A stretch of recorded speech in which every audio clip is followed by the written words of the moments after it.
பட்டுக்கோட்டை ஆண்கள் அரசு மேல்நிலைப் பள்ளியுடைய ஆண்டு விழாவுக்கு போயிருந்தேன். இதுல என்ன சிறப்புனா, இது இந்த பள்ளியுடைய 100வது ஆண்டு விழா. இந்தியாவுடைய 8வது குடியரசுத் தலைவர் ஐயா வெங்கட்ராமன் தொடங்கி இன்னைக்கும் இந்தியா முழுவதும் இருக்கிற பல்வேறு அரசியல் தலைவர்கள், IAS IPS அதிகாரிகள், நாடே வியர்ந்து போற்றுகிற 5 ரூபாய் டாக்டர் மருத்துவர் ரத்தினம் முதற்கொண்டு பெரும் மனிதர்கள் இந்த பள்ளியில இருக்காங்க.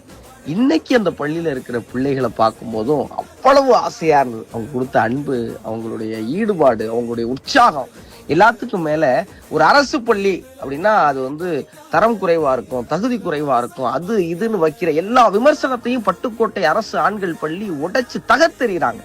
2800க்கு அதிகமான மாணவர்கள் இங்க இருக்கிறாங்க. அங்க இருக்கிற தமிழாசிரியை மாணவர்களுக்கு சொந்த செலவுல நெஞ்சில ஸ்மைலி பேட்சஸ் கொடுத்து பெஸ்ட் ஸ்டூடெண்ட்ங்கிற பெருமையை அவங்களுக்குள்ள உணர வச்சு சிறந்த மாணவர்களை உருவாக்குறாங்க. அங்க இருக்கிற உடற்கல்வி ஆசிரியர்களுடைய திறனை பார்த்து வியந்து போறேன்.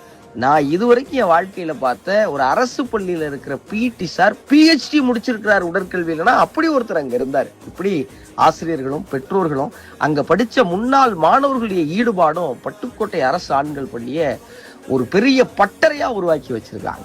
அரசு பள்ளினா 1000 குறை சொல்லுங்கடா. ஆனா அரசு பள்ளி இருக்கிற மாணவர்கள் இந்த அரசாங்கத்தை நிர்வகிக்கிறதும், இந்த அரசை வலுப்படுத்துறதும், ஒரு அரசர்களா உருவாகிறதும் எங்க கையில இருக்குங்கிறதுக்கு பட்டுக்கோட்டை அரசு ஆண்கள் மேல்நிலைப் பள்ளி ஒரு பெரிய உதாரணமா இருந்தது. அங்க போயிட்டு வந்தது மனசுக்கு ரொம்ப நிறைவா இருந்தது.